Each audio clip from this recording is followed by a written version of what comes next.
বন্ধন মূলত পাহাড়িদেরকে নিয়ে পাহাড়ি এই যে পার্বত্য চট্টগ্রাম এটা বাংলাদেশের অংশ।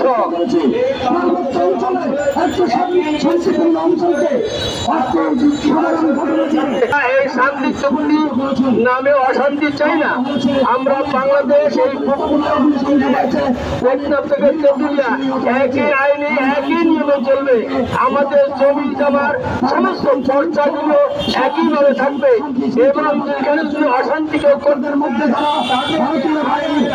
এনে সরকার যদি ব্যর্থ হয় আমাদের কাছে সাহায্য আমরা করতে বাধ্য।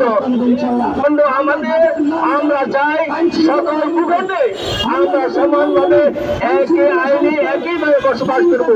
এবার সকলের মধ্যে মানুষের অধিকার প্রতিষ্ঠিত হোক। আমরা পাহাড়ি বাঙালি বুঝিরা আমরা সকল মানুষে এক। এই ভূখণ্ডে জন্ম যারা নিয়েছে হিন্দু বৌদ্ধ খ্রিস্টান বুঝিরা আমরা এই ভূখণ্ডে জন্ম নিয়েছি। এই ভূখণ্ডের মালিক আমরা।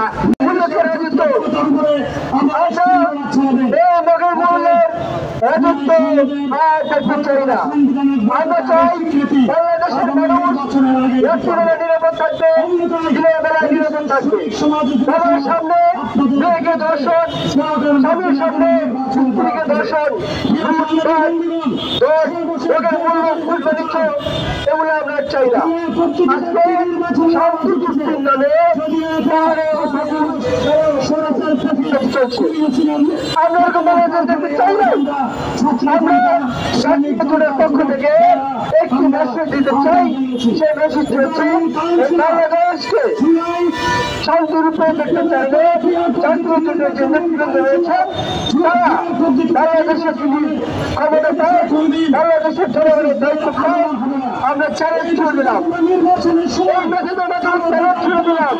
বাংলাদেশকে শান্তি দিতে চাইলে বঙ্গবন্ধু শেখ মুজিবুর রহমান সাহেব যখন ঘোষণা করলেন আজকের এই মানব যারা পাহাড়ের আদিবাসী আছে এরা বাঙালির কৃষ্টি কালচারের ধারণ করতে হবে।